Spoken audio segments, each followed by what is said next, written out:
Westminster Abbey, home of the coronation, the House of Kings.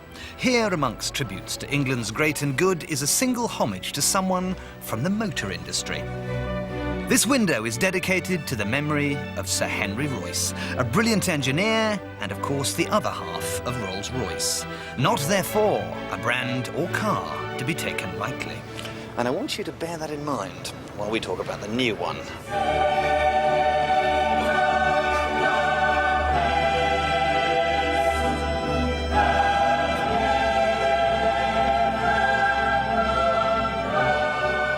I give you the Phantom. Challenging styling, wouldn't you say?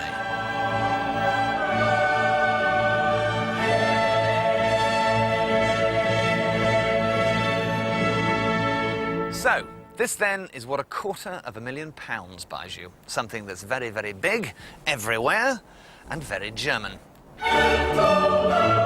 Because it is, of course, BMW who are in charge these days, and my, have they got their work cut out.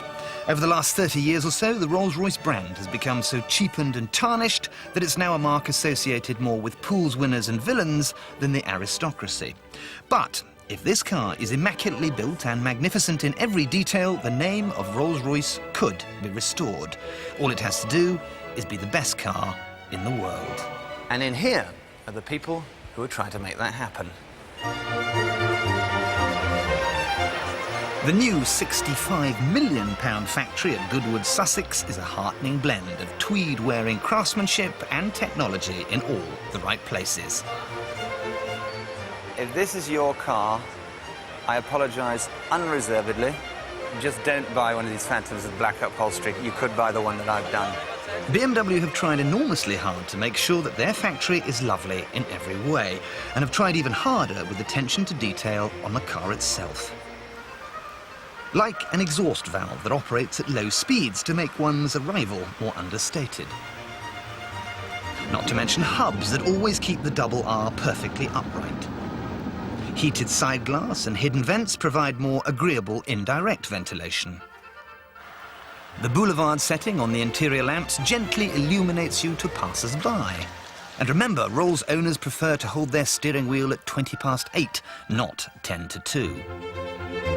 And I will mention the stereo, with 7.1 surround sound, 9 amplifiers and 15 speakers. Mind you, there is the odd bit of beastliness, you know.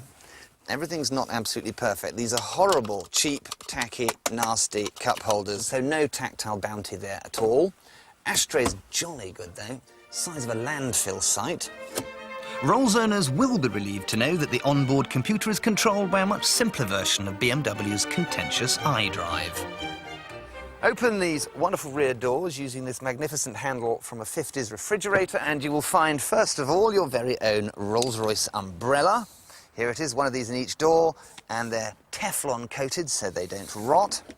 Step inside what is the lounge spec, and you find that the seats are slightly curved so you can talk to each other, but you can also have the theatre spec, which has multimedia, DVD players, etc. Every Rolls Phantom requires 16 hides for the interior, but it's not just any leather. It's the leather from bulls, because apparently the Germans say that ordinary cows are good for only babies und milk.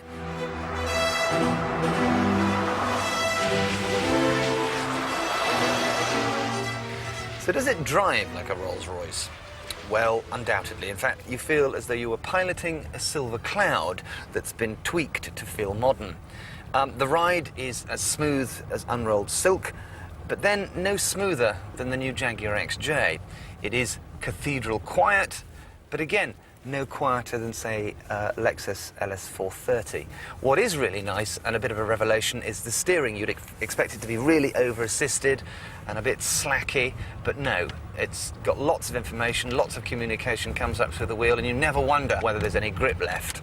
Being a Rolls-Royce, of course, one never has a rev counter. That would be the rude mechanicals being exposed to the Rolls-Royce owner. Instead, you have what's known as a power reserve gauge.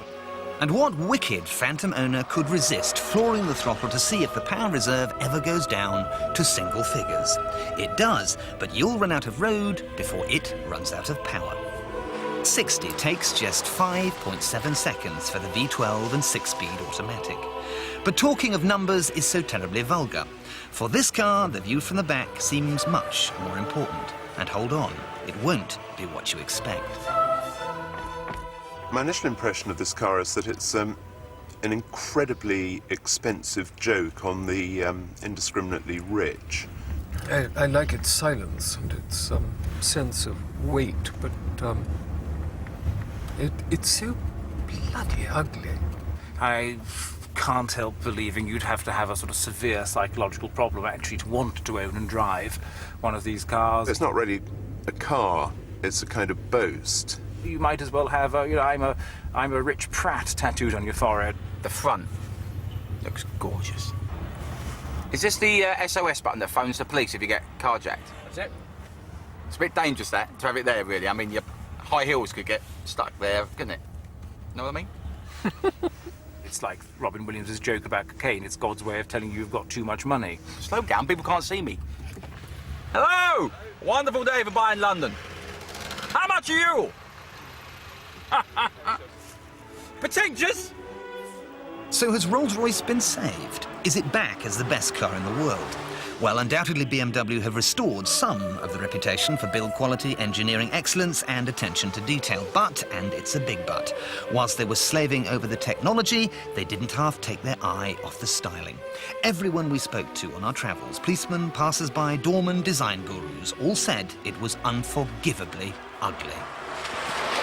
So there you are, you spent your £250,000, you're driving along, and there will always be this doubt, this horrible echoing doubt in your mind that those people who are looking at you so intently, are they looking at you with warm approval, or are they actually pointing and laughing?